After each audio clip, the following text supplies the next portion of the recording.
प्रधानमंत्री नरेंद्र मोदी ने कपूरी के समस्तीपुर में ऐसी हुंकार भरी जिसकी आहट से पूरा महागठबंधन डगमगा गया। बिहार में सियासत का तापमान गर्म हो गया और पूरी तरह से चर्चा प्रधानमंत्री मोदी का होने लगा। समस्तीपुर एक ऐसी जगह है जो कि बिहार की राजनीति का आप कह सकते हैं कि लगभग बीच वाला स्थिति है। यहाँ से बेगूसराय से लेकर उधर अब खगड़िया भागलपुर की तरफ और इधर पूरा तिरहुत और यहाँ से मिथिला का प्रवेश द्वार भी शुरू हो जाता है। यानी कि एक ऐसा किला है जो बीजेपी और जदयू का गढ़ भी है और यहाँ वो मजबूत भी है। यानी यहाँ से प्रधानमंत्री ने जो रैली की उसमें से 100 सीट प्रत्यक्ष या अप्रत्यक्ष रूप से उन्होंने पूरी तरह से उस पर इफेक्ट या प्रभाव जो है डाल दिया। जहां आरजेडी जैसे दल हो वहां कानून व्यवस्था हो ही नहीं सकती। आरजेडी के शासन में यहां रंगदारी, हत्या, फिरौती, अपहरण ये एक उद्योग के रूप में फले फूले। आरजेडी के जंगल राज ने बिहार की कई पीढ़ियों को बर्बाद कर दिया। बिहार के लोगों के सपने, आपके सपने, हर बिहारी का सपना, ये मोदी का संकल्प है। नमस्कार, क्लिक दर्शन पर मैं दर्शन सुधाकर। प्रधानमंत्री नरेंद्र मोदी ने कपूरी के समस्तीपुर में ऐसी हुंकार भरी जिसकी आहट से पूरा महागठबंधन डगमगा गया। बिहार में सियासत का तापमान गर्म हो गया और पूरी तरह से चर्चा प्रधानमंत्री मोदी का होने लगा। आखिर क्या कारण है कि प्रधानमंत्री ने पहली जो सभा है, यानी कि जो पहला आप कह सकते हैं धुआंधार प्रचार करने की शुरुआत है, वो समस्तीपुर को चुनकर किया।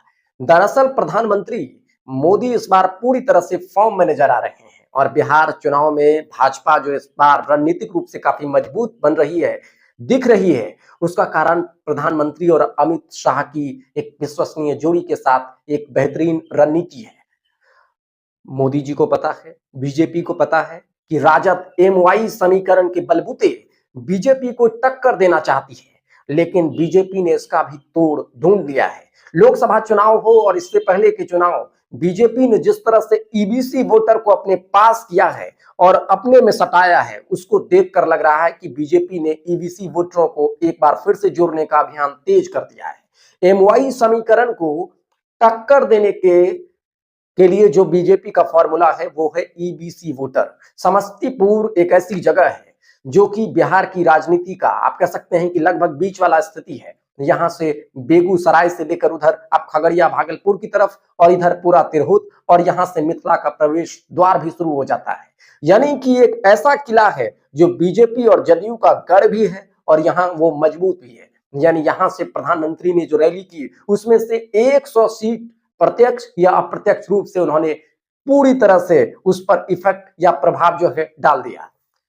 कपूरी ठाकुर के गढ़ को प्रधानमंत्री ने इसलिए भी चुना क्योंकि कपूरी ठाकुर को अपनाने के लिए बिहार में राजनीति होती है। अब तक जदयू और राजद उस पर दावा करती है, लेकिन बीजेपी ने कपूरी ठाकुर को भारत रत्न देकर राजनीति की ऐसी चाल चली है जहां राजद और जदयू पूरी तरह से बैकफुट पे है।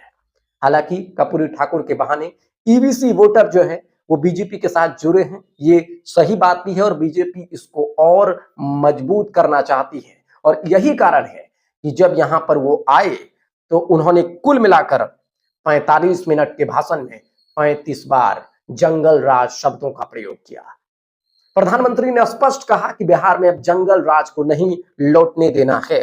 कुल मिलाकर अगर बात किया जाए तो जिस तरह से प्रधानमंत्री ने यहाँ ये भी कहा कि लालटेन का जो है वो जमाना जा चुका है, अब बिजली, सड़क, आधारभूत संरचना से बिहार जो है वो पूरी तरह से एकदम सजा हुआ है। प्रधानमंत्री ने समस्तीपुर को चुनकर एक तरीके से ये भी सिंबल दिया कि यहाँ आसपास जो एलजेपी ने पिछले बार कुछ सीटों को, जदयू के सीटों को नुकसान पहुंचाया था, उसका भरपाई करना भी एक हिस्सा था। लेकिन समझने वाली बात होगी कि प्रधानमंत्री मोदी ने बहुत बारीकी से इस बार नीतीश के नेतृत्व में चुनाव लड़ने की बात तो की, लेकिन बीजेपी के नेताओं का जिस तरह से बयान आ रहा है उससे साफ पता चल रहा है कि इस बार नीतीश कुमार मुख्यमंत्री होंगे या ना होंगे ये कुछ भी साफ नहीं है। नीतीश के नेतृत्व में चुनाव भले ही लड़ा जा रहा है, लेकिन बीजेपी इस बार कौन सी रणनीति पर काम कर रही है ये किसी को भी पता नहीं चल पा रहा है। बड़े बड़े राजनीतिक विश्लेषक, पंडित सिर्फ ताकते नजर आ रहे हैं, लेकिन प्रधानमंत्री ने जिस तरह से पहली रैली में ही चुनावी तापमान को गर्म कर दिया है, इससे तो यही लग रहा है कि अगर 3-4 रैली अगर उसी तरह से वो करते हैं तो पूरी तरह से चुनाव का गणित वो बिगाड़ सकते हैं। प्रधानमंत्री की रैली में जो भीड़ आया और लोग वहां जो पहुंचे, उसको देखकर ये लग रहा था कि पूरी तरह से प्रधानमंत्री ने चुनावी शंखनाद का आगाज कर दिया है। बहरहाल बिहार में चुनाव जैसे जैसे नजदीक आता जा रहा है, इसी तरह से अब गर्मी जो है वातावरण में जरूर छाएगा। हम बिहार में चुनाव को लेकर आ रहे समीकरणों और वहां विश्लेषणों पर नजर बनाए हुए हैं। अगली वीडियो में आएंगे किसी ऐसे ही ताजा तरीन टॉपिक के साथ। तब तक इस वीडियो में इतना ही। धन्यवाद।